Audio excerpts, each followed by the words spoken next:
Bonjour à tous et bienvenue sur la chaîne Esquisse Miniature où dans cette vidéo on va parler des filaments pour imprimante 3D.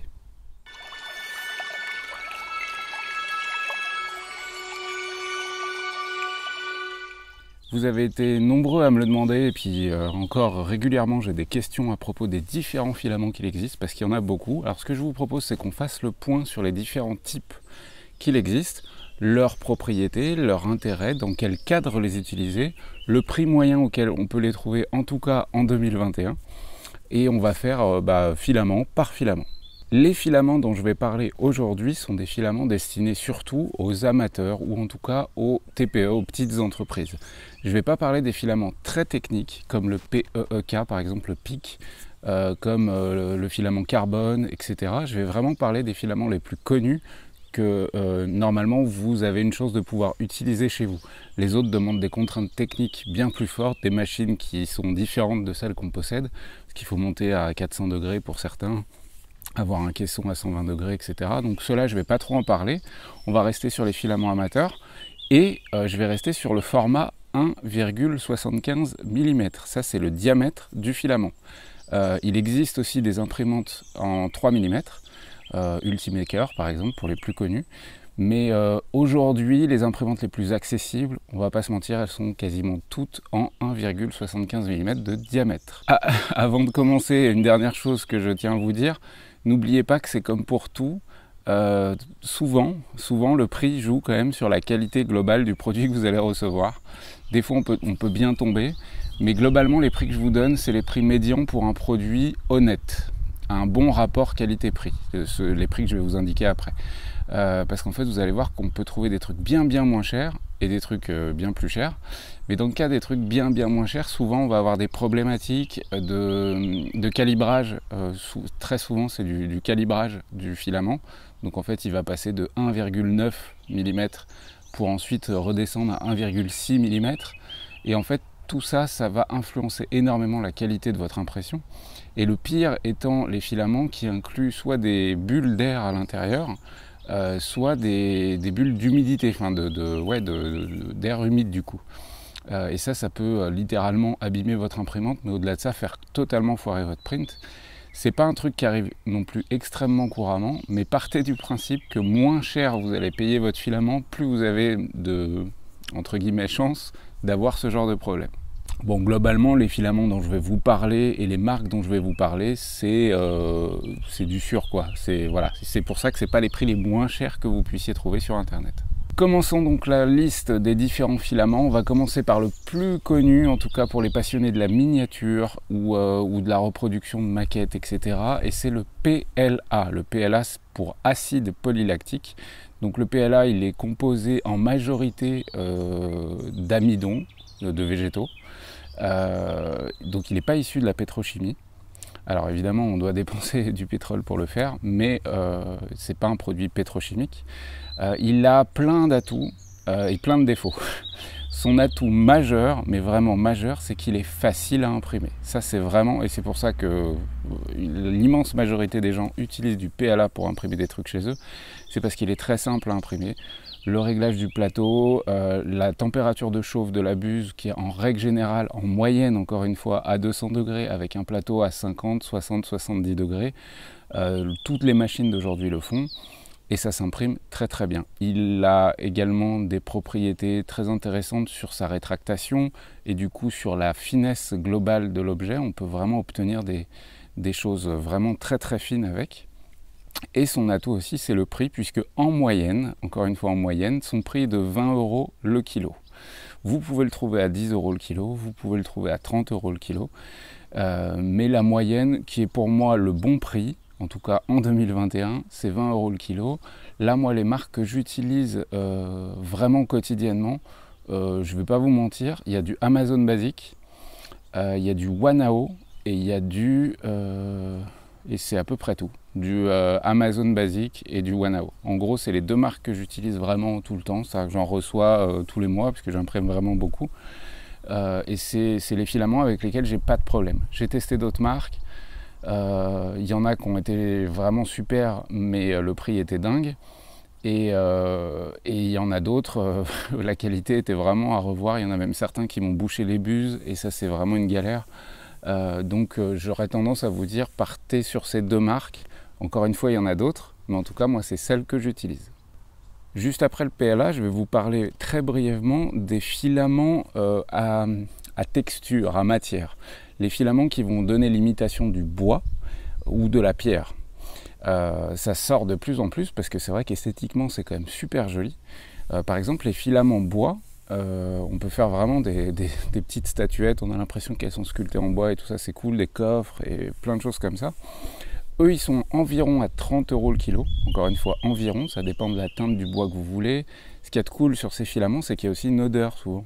Par exemple j'ai testé du filament en fibre de coco, et ben ça sent la noix de coco. Ces filaments-là, on peut les lasurer, mais c'est pas parfait. Par contre, on peut les vernir, et ça, c'est très cool. Et voilà. Et donc, il y a à peu près à 30 balles le kilo. Vous avez aussi des filaments imitation pierre. Pour le moment, je suis un peu moins convaincu. J'en ai testé qu'un, mais je suis un peu moins convaincu du rendu global. Et c'est pareil, on est à peu près à 30 € le kilo. Si j'en parle juste après du PLA, donc des filaments pierre et imitation pierre et imitation bois, c'est parce qu'en fait ils ont les mêmes propriétés d'impression et même de résistance ensuite, etc. que le PLA. Parce que dans le cas du filament bois par exemple, il y a 40% de fibres de bois à l'intérieur, mais tout le reste, en règle générale, c'est du PLA. Donc il s'imprime pareil, c'est juste le rendu global derrière qui va avoir une esthétique particulière, qui peut être très cool pour certains petits objets de la maison. Bon là c'est les filaments dont vous allez vous servir normalement la majorité du temps, mais je vais quand même aborder les autres filaments un petit peu plus spéciaux. Et maintenant on va parler des filaments appelés PVA ou HIPS, H-I-P-S, pour les filaments qu'on dit solubles. Ces filaments-là, ils sont assez chers, puisqu'on est en règle générale plutôt entre 40 et 50 € le kilo. Et c'est des filaments solubles dans l'eau. L'intérêt majeur de ces filaments, c'est d'imprimer les supports de votre objet dans ce filament-là, alors que l'objet, lui, sera imprimé dans une autre matière, en PLA, en ABS, etc. Et du coup, tout l'intérêt de la chose, c'est qu'une fois que votre objet est fini d'imprimer, vous allez le foutre dans l'eau ou dans un liquide soluble pour le HIPS. C'est un liquide, un solvant à base de citron, je crois, un truc comme ça. Mais le plus simple, c'est le PVA, qui lui est soluble dans l'eau. Donc vous allez foutre votre objet dans l'eau, et en fait, le filament avec lequel les supports ont été imprimés, ils vont fondre dans l'eau. Et du coup, votre objet, vous n'avez pas besoin de vous emmerder à retirer les supports. En fait, voilà, c'est plutôt cool.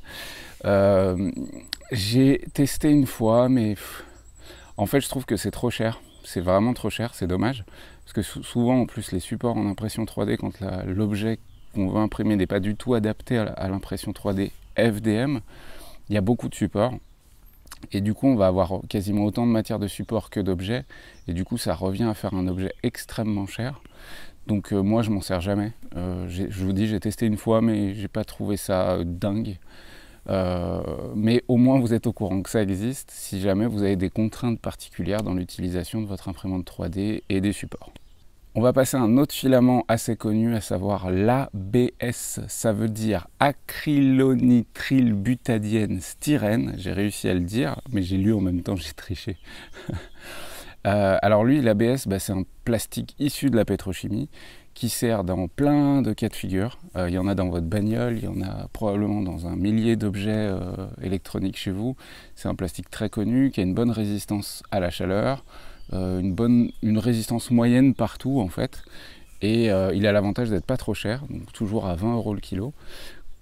Contrairement au PLA, l'ABS, vous allez l'utiliser pour faire des objets utiles et un peu maltraités. Exemple, une coque de téléphone ou ce genre de choses, on va plutôt la faire en ABS ou en d'autres matières, on verra plus tard. Mais dès que c'est quelque chose qui va être un petit peu maltraité, on va avoir tendance à le faire en ABS. Le problème de l'ABS, c'est que c'est plus complexe à imprimer. Ça accroche moins bien au plateau, il faut le chauffer plus haut pour pouvoir l'imprimer, en règle générale 240 degrés, souvent un petit peu plus. Le plateau, il faut souvent le monter au moins à 100 degrés et parfois à 120. Donc pour les gens qui n'ont pas l'habitude, Alors ceux qui ont l'habitude, l'ABS ça va tout seul, hein. Mais ceux qui n'ont pas l'habitude, l'ABS à imprimer c'est pas simple, donc c'est pas le filament vers lequel je vous orienterai, surtout que ces propriétés n'ont aucun intérêt pour ceux qui font de la miniature, puisque c'est une histoire de solidité derrière, en fait ça va pas changer grand chose quoi, dans la mesure où si une épée fait cette taille là, en ABS ou en PLA elle cassera aussi si vous la maltraitez. Donc on s'en sert très peu. Moi j'ai fait des tests, surtout au début de l'impression 3D, parce que l'ABS c'était vraiment le plastique le plus courant au tout début, je vous parle de ça il y a plus de 10 ans. Et ce filament-là était vraiment galère à imprimer. Aujourd'hui on y arrive très bien. Mais c'est vrai que depuis l'arrivée du PLA, on s'en sert quand même très rarement. Et l'ABS ça vaut à peu près le même prix que le PLA, 20 € le kilo à la louche quoi. Passons à un autre filament un petit peu spécial, à savoir le PET. Ça veut dire polyéthylène terephthalate. Et c'est un filament plastique, donc issu de la pétrochimie aussi. C'est vos bouteilles plastiques par exemple. Les bouteilles plastoc des marques d'eau, c'est du PET.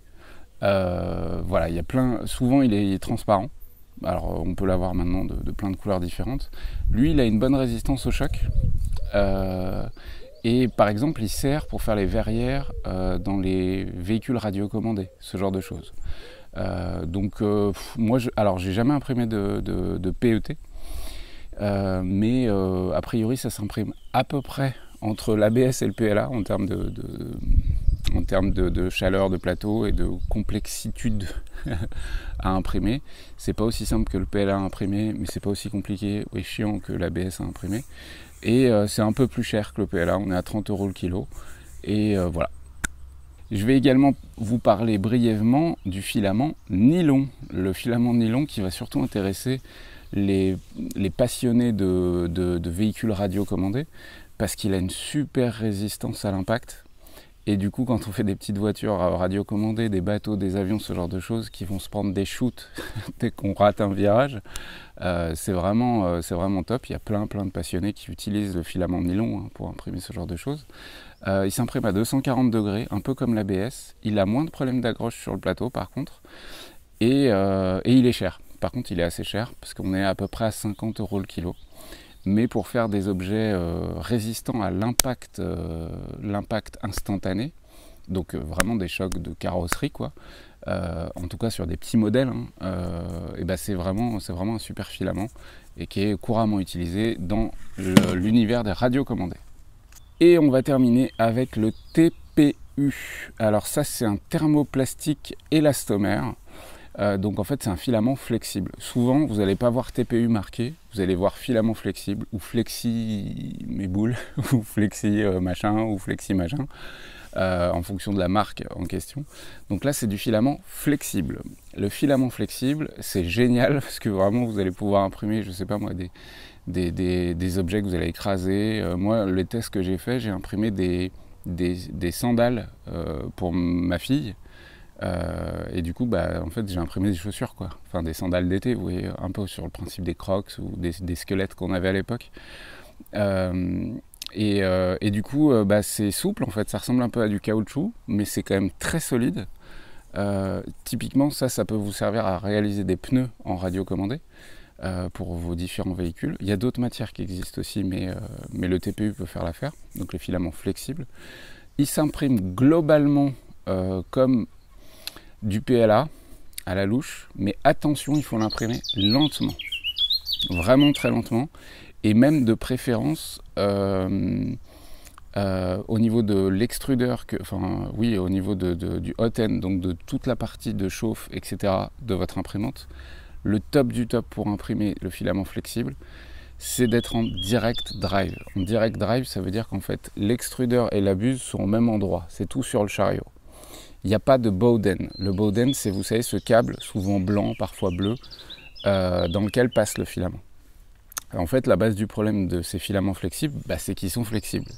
Du coup, quand on le fait passer dans un bowden, donc ce tube dans lequel passe le filament, parfois, au moment où on va pousser la partie haute avec l'extrudeur en direction de la buse, en fait, vu qu'il est flexible, il va s'écraser à l'intérieur du bowden. Et du coup, on va avoir de la sous-extrusion, c'est souvent le truc qui arrive. quand on imprime du filament flexible et qu'on est en Bowden. Si vous êtes en direct drive, donc tout est dans la tête, vous n'avez pas ce problème, puisqu'en fait ça part de la bobine et ça va direct dans la buse. Si j'ai un conseil à vous donner, typiquement l'artillerie Sidewinder X1 en lien dans la description, elle est en direct drive, elle est géniale pour imprimer du filament flexible, alors que d'autres imprimantes sont en Bowden et sont moins recommandées pour le filament flexible. Ça reste possible, mais ça va vous demander de tâtonner des réglages, etc. en fonction des marques que vous allez utiliser, de la flexibilité du filament, parce qu'il existe des degrés de flexibilité aussi. Mais tout ça, je vous laisserai fouiller un petit peu, je vais vous mettre tous les liens dans la description de toute manière. Et voilà, donc filament flexible, super. Si vous avez un plateau de 30-30, vous pouvez imprimer des chaussures pour vos enfants ou autres. Moi j'ai un plateau 40-40, je peux même imprimer des tongs, quoi, en gros, à condition de les mettre en diagonale, parce que j'ai des grands panards. Et du coup c'est juste génial, quoi. Alors vous allez me dire là, c'est ouais, t'es débile, les chaussures ça vaut 5 balles. Oui, mais là c'est moi que je les ai fait. Et au-delà de ça, il y a plein d'autres trucs en flexible comme ça qu'on peut faire, plein de jouets. On peut faire aussi des... Alors il y a des gens qui ont testé des moules, en fait, des moules un peu comme les moules silicone qu'on ferait à l'ancienne.